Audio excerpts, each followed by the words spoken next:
The Middle Ages, an era of knights, kings, and great battles, but behind this image lie traditions that seem unimaginable today. It's what you might picture when you think of the Middle Ages. The days of knights protecting castles and defending the honor of damsels in distress.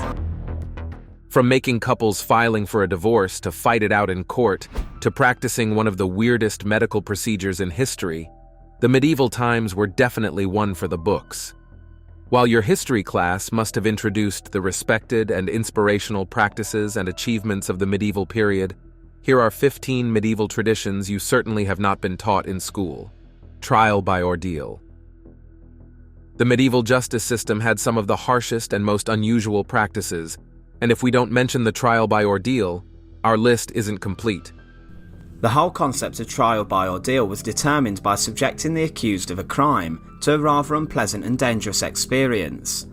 Trial by ordeal justice method relied on the belief that God would reveal guilt or innocence.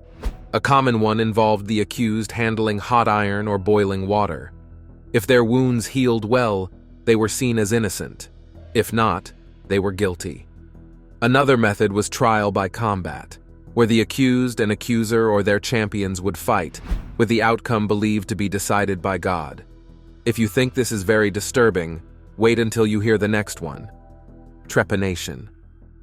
Trepanation was a very horrifying medieval practice where doctors drilled holes in people's skulls. Trepanation of the skull is one of the oldest surgical procedures in history.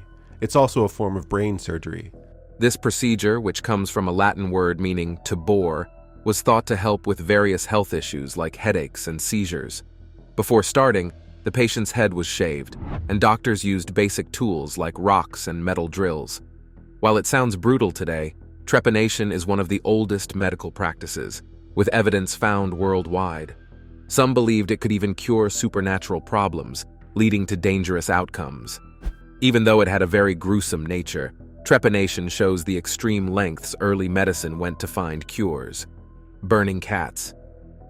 Cats were once loved in ancient Egypt, seen as sacred protectors, but by the medieval period in Europe, they became feared and linked to the devil, largely due to church influence. Pope Gregory IX even claimed that cats were connected to evil. During the 14th century, the bubonic plague led to a tragic scapegoating of cats, resulting in mass killings. In medieval times, cat burning was an accepted practice, which was thought to bring good luck, including horrific burnings in Paris. This persecution continued into the 15th century, with millions of cats killed. Thankfully, times have changed, and today, cats are beloved pets around the world. Hermitages. These were places where people chose to live alone, focusing on prayer and spiritual growth during medieval times. Both men and women became hermits. A hermitage-style retreat. These could be proper buildings, but more commonly were things like hobbit hole-type underground homes. Lived in the structure or using it as a retreat themselves, the estate owners started hiring actual people to live in these hermitages. Retreating to secluded spots like forests, caves, or church cells. These simple homes were not just shelters, they were sacred spaces for deep devotion and discipline. Hermits often lived on charity, giving up material comforts to seek a closer connection to God, similar to Christ's time in the wilderness. They became respected figures in their communities, attracting pilgrims in search of guidance and blessings. While this was a good spiritual practice, the next one is as bad as it sounds. Bloodletting. Bloodletting was a common medical practice in the medieval world, based on the idea that the body had 4 humors: blood, phlegm, yellow bile, and black bile. It was believed that an imbalance in these fluids caused illness, and bloodletting aimed to fix this by removing excess blood. You've heard of bloodletting, the practice of removing blood from patients with the hope of curing some disease or ailment. This was done through cuts, leeches, or cupping. Various practitioners, from trained doctors to barbers, performed the procedure for many ailments, but it often did more harm than good. Bloodletting persisted until the 19th century, when modern medicine began to replace these outdated beliefs, showing how far healthcare has advanced. Hue and cry. In medieval times, communities used a system called the hue and cry to keep order before formal police existed. When someone saw a crime, they would shout "hue" to alert others for help. This call was serious. Ignoring it could lead to punishment. Everyone nearby had to join in the chase, sharing the responsibility to catch the criminal. This system showed how people worked together to maintain safety without organized police. While the hue and cry is a thing of the past, its idea of community involvement in crime prevention still influences us today. Feast of Fools. In medieval Europe, the Feast of Fools was held in January, and it was a lively celebration similar to ancient Roman Saturnalia. During this festival, the Feast of Fools. This festival was held on the day of the circumcision, on the 1st of January, especially in France, and celebrated the biblical principle that social hierarchies flipped, so servants became masters, and commoners took the place of officials. A king of misrule was chosen to lead the chaos, and soon the festivities spilled into the streets, filled with parades, comedic acts, and wild costumes. People sang raucous songs and drank freely, breaking away from strict norms. Although some outrageous activities were later restricted, the Feast of Fools remained a beloved tradition until the Protestant Reformation put an end to it. Divorce by combat. In medieval times, divorce was absolutely nothing like today's court cases. Instead of lawyers and discussions, couples often had to fight it out. Yes, you heard that right. Fighting. A German fencing master named Hans Talhofer even described this unusual method in his 1467 book. In this setup, the husband was partly in a pit with one arm tied behind his back, while the wife stood above him, armed with 3 heavy stones. If the husband touched the pit's edge, he had to give up a club. This brutal method was a test of endurance and strategy, and it was much less common than other forms of divorce back then. If you think that's weird, the next one is just as weird. Wife selling. This was a very strange form of divorce in medieval times when formal divorce wasn't available for most. It allowed couples to end their marriage in a public setting, often a marketplace, where a husband would auction his wife to the highest bidder, leading her with a halter. While it seems harsh today, it was sometimes a mutual decision, and wives could have a say in the process. Often, the woman had a connection with the buyer, giving her some choice. This practice shows how people dealt with strict marriage laws back then, despite its unsettling nature for modern views. Although the idea of wife selling may evoke images of medieval times, most recorded instances actually occurred during the 18th and 19th centuries in England, when divorce laws were still severely restricted. While it was practiced in certain areas, wife selling was widely regarded as a shameful and scandalous custom, condemned by societal norms. Medieval food. In medieval times, what people ate depended a lot on their social class. Medieval times dinner and tournament is a rite of passage for most red-blooded Americans. Sure, eating chicken without forks has its charm, but it's hardly historically accurate to the real medieval times. Commoners had simple meals with bread, vegetables, and meat, often snacking on pretzels. In contrast, the wealthy enjoyed strange and extravagant dishes, like roasted cats and bizarre combinations, such as a chicken on a pig. Religious rules also influenced diets, with many fasting during Lent and avoiding meat on certain days. Coastal people could eat fresh fish, while those inland relied on preserved options. The Reformation relaxed these strict rules, allowing more food choices, even on Fridays, although some dishes, like roasted cat, still seem shocking. Alchemy. Alchemy in the Middle Ages was all about the search for gold and eternal life. It combined early science with spiritual ideas, as alchemists or early chemists. Alchemy is an early form of science. It traces its origins back to the ancient world, though its golden age begins in the Islamic world and then moves into medieval Europe. Tried to discover how to turn common metals into gold and find the secret to living forever.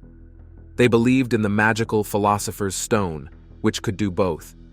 Alchemy involved complex experiments and was also a personal journey for alchemists, symbolizing their quest for spiritual growth. While they never really turned lead into gold, their work helped form modern chemistry and influenced art, literature, and psychology for many years. Animal court. In medieval times, animals were put on trial just like humans. There were 2 types of animal trials. The first was civil lawsuits against specific animals that had injured or killed people, and the second was church-based cases against pests like mice and locusts, which were formally banished from the community for damaging crops.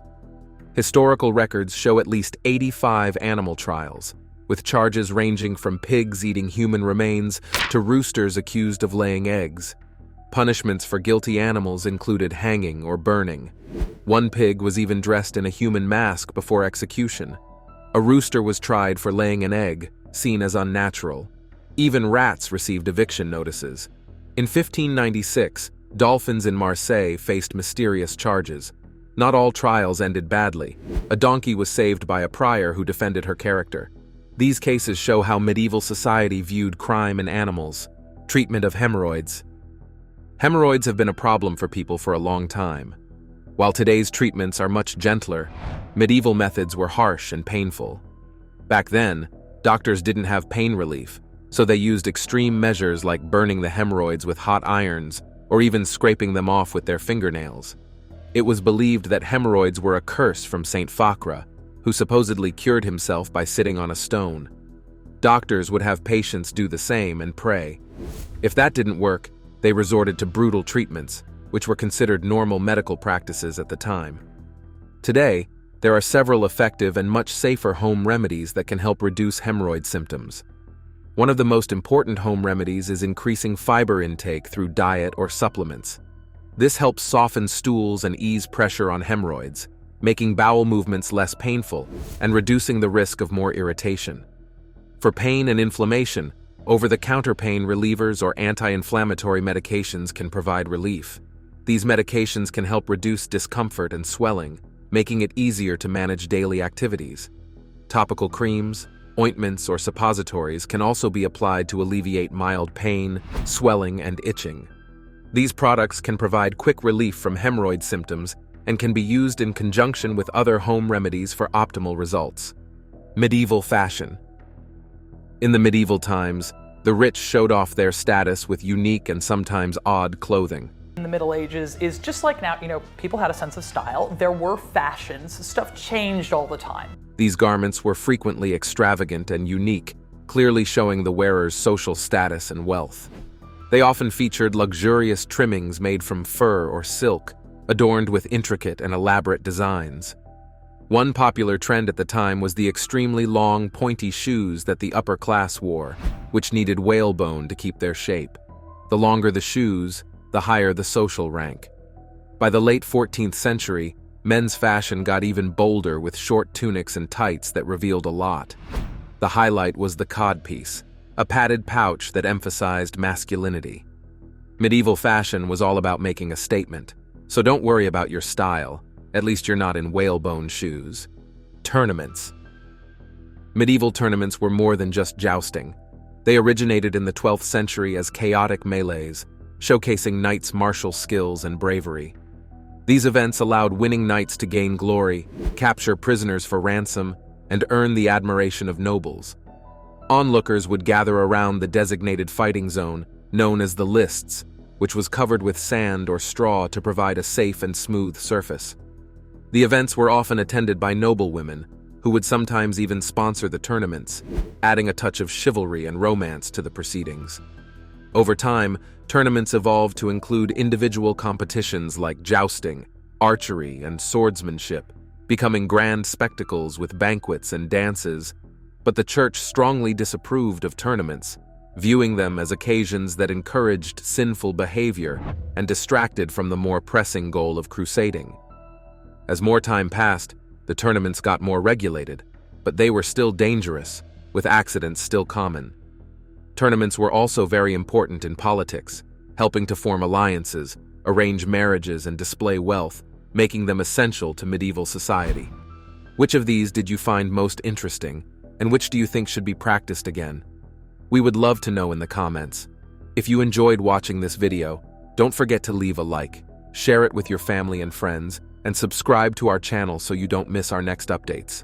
Also, click the next video on your screen to enjoy more exciting content. In response to this, the gods decide to create a strong man named Enkidu, who roamed outside Gilgamesh's realm, showing his power to everyone. That Enkidu, the wild man, was created by the gods to challenge the mighty Gilgamesh? Born in the wilderness, Enkidu roamed free among the animals, a giant with long hair and a rugged appearance. Soon everybody is talking about him, and news about this strong man reaches the great king's ears. Concerned about this, Gilgamesh sends a woman to seduce him. The woman, Shambat, tames the strong man and introduces him to civilization. Inevitably, he hears about Gilgamesh and goes to face him. The two of them fight each other, but are both fierce and powerful, and neither can win against the other. But after some time, Gilgamesh wins, and Enkidu accepts his defeat. The two of them become good friends and embark on great adventures together. One of their most notable adventures was their quest to defeat the evil guardian of the cedar forest, Humbaba.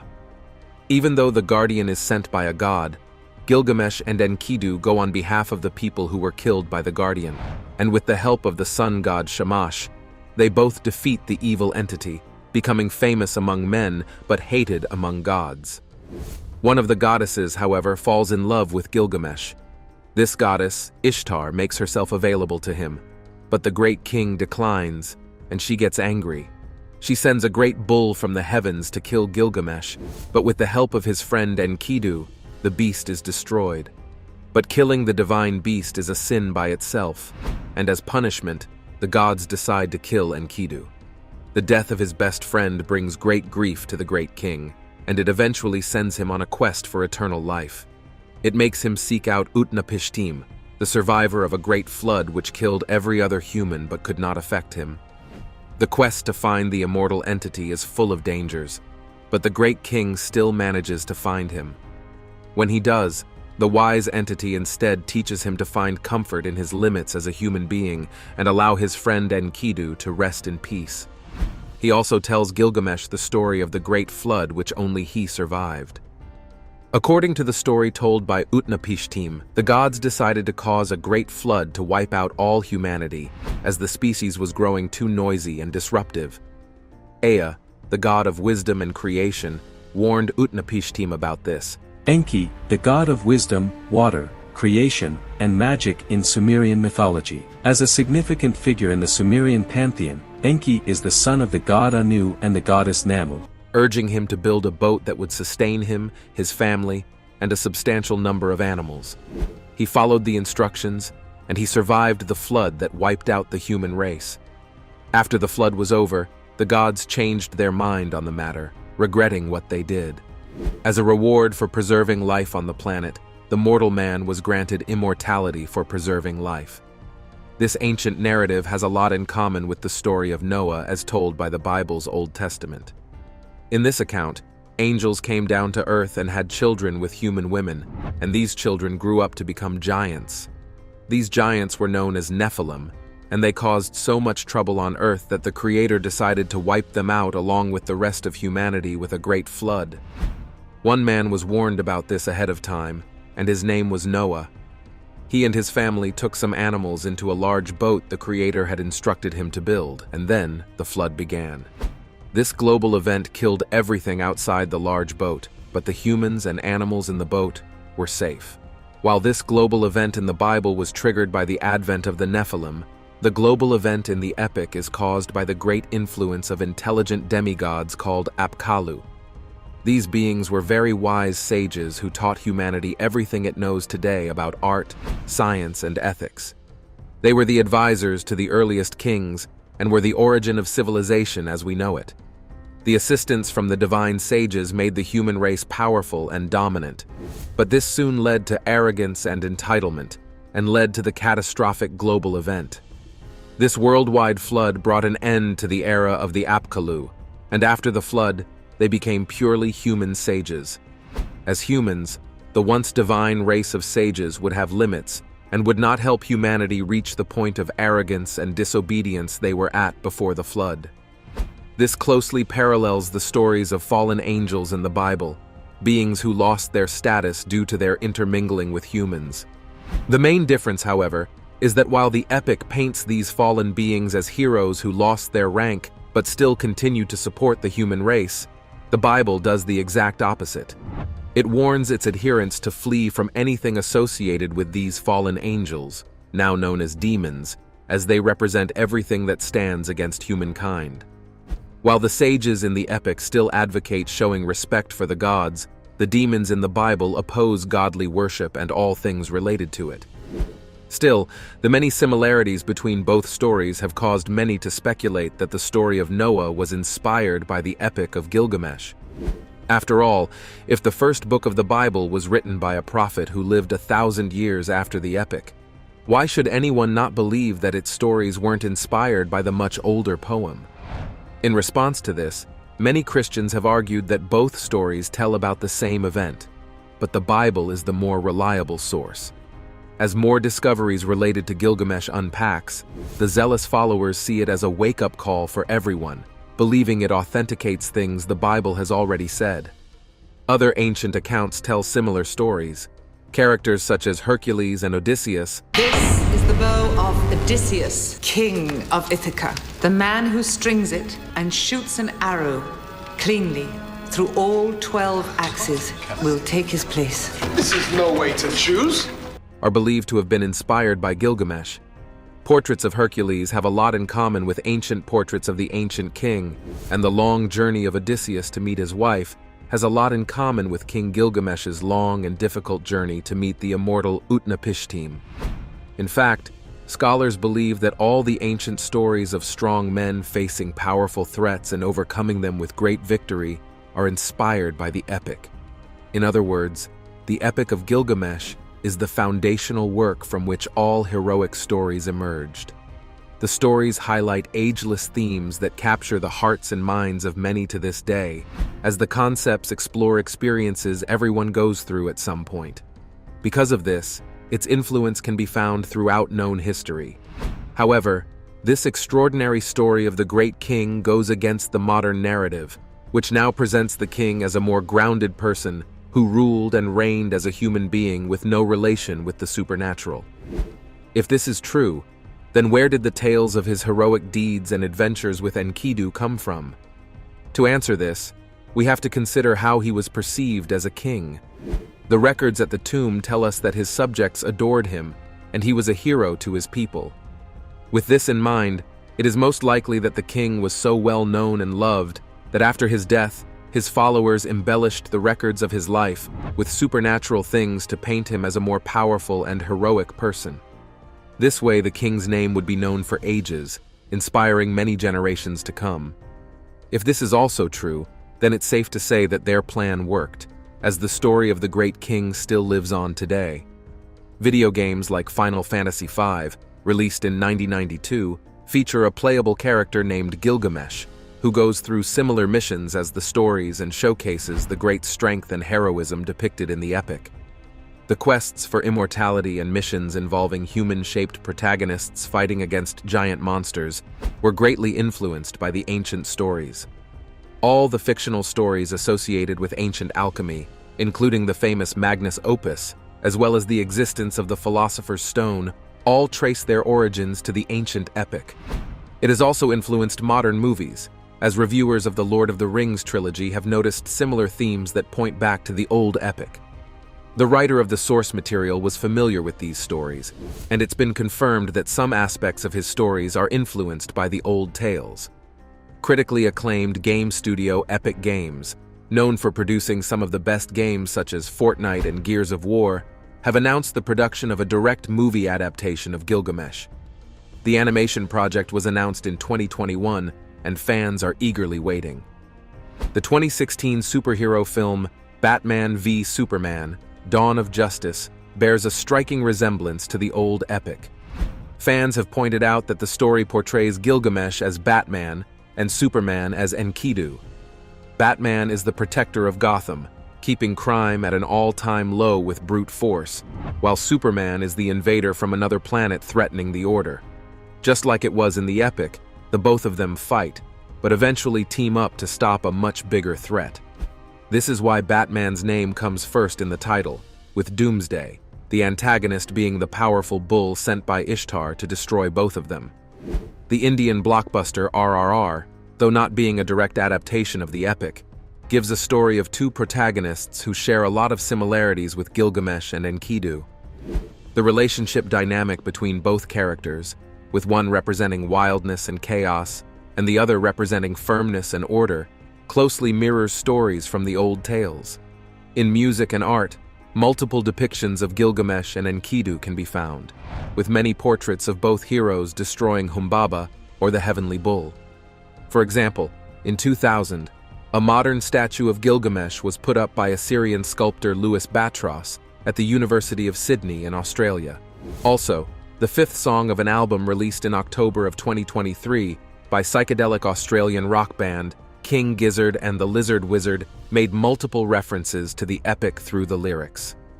All of this highlights how embedded the ancient story's influence is on modern art and pop culture. It also shows how culturally significant the discovery was back then. But even with this special excavation made over 20 years ago, nobody to this day has either seen or confirmed the remains of the great king. How is it possible? Well, the operation was never completed. Since 2003, there has been little to no excavation at the area. Some believe the government must be trying to hide something vital in the area by making the place inaccessible, with some believing they saw supernatural occurrences in the area. Interesting things that those in power don't want the rest of the world to know. Still, everyone agrees that the discovery raised a lot of hope in the archaeological community when the first findings were reported. With the potential discoveries lying ahead, why did they stop? Well, it was for multiple reasons. Stay tuned for more on this. Why was the expedition stopped? The operation ceased for multiple reasons, the first of which was for security concerns. Keep in mind that at that time, Iraq was going through significant conflict, especially after the American invasion in 2003, the same year the discovery occurred. The ongoing violence and insurgency made the process unsafe for the researchers and workers. But even without that, it was unlikely that the project would have continued smoothly. Inevitably, political instability leads to economic issues. These issues reduced the provision of fundings necessary to continue with the project, as international fundings get restricted due to safety concerns and regulations. Also keep in mind that during a time of war, access to specific areas is restricted. At a time like that, movement and logistics become a whole lot more difficult, as the road transport systems were compromised during the war. The mayhem in Iraq led to a sudden surge in crimes, ranging from looting of archaeological sites to vandalization of government property. Because of this, a whole lot of the artifacts yet to be discovered got stolen and sold to the black market. The site has also been exposed to environmental degradation, further complicating potential excavation attempts in the future. The rise of ISIS further complicated things, as the criminals deliberately destroyed archaeological sites and artifacts. Many believe it was part of a broader strategy to erase cultural heritage and exploit the black market for more funding. For these reasons, archaeological work is just not viable, even in the more safe areas. A great example is the Kurdistan region, an area that is experiencing a surge of archaeological activity. Many researchers working in that area face these same problems, with low funding and lack of infrastructure being the highest obstacles to their work. All these factors make large-scale archaeological efforts difficult, especially when it involves a place of high cultural significance. It is safe to say that if the research continued without all these issues, we would have a great wealth of information on our hands today. But as of now, the future of archaeology in the area is looking grim, full of prospective opportunities riddled with problems. Let's explore each of these factors together. The future of archaeology in the area. The ongoing political instability in the region, coupled with lack of funding and resources and the problem of vandalism, gives us a glimpse of the difficulties faced by researchers of the tomb of Gilgamesh and other sites in Mesopotamia. But in the absence of these issues, archaeological research in these areas would be a lot more effective. Thanks to the advanced technologies we have today, excavation efforts would be a lot more effective than ever. Through advanced techniques like remote sensing and ground-penetrating radar, new locations can be gathered more effectively and safely. There has also been a growing interest in history, and that would most likely drive support from the public and the government to support archaeological research. As the situation in Iraq hopefully subsides, excavation efforts would resume fully, presenting renewed opportunities for exploring and preserving the rich history of ancient Mesopotamia. So, what do you think? Will the excavations be resuming soon? Is it even the tomb of Gilgamesh? Let us know in the comments down below. If you enjoyed the video, make sure you like, share, and subscribe. Also, click the next video shown on your screen. You will enjoy it.